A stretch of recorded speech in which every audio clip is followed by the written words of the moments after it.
Hi guys, welcome back with me again in this channel. On today's tutorial, I'm going to show you how you can create daily aesthetic vlogs in the CapCut Mobile. So first, you need to add your clips or photos and then trim each clip or photos to 0.5 seconds or 1 seconds. So you can just choose between that, and after that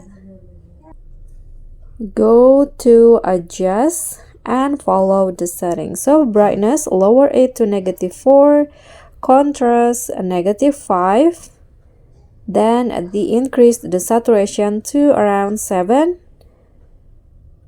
and sharpen 100.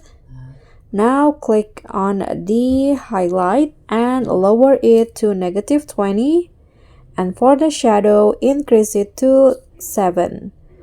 Lastly, add your favorite filter, and here I'm going to add the humble filter around 40. Click on the check icon, apply it to the entire clip, and you are done.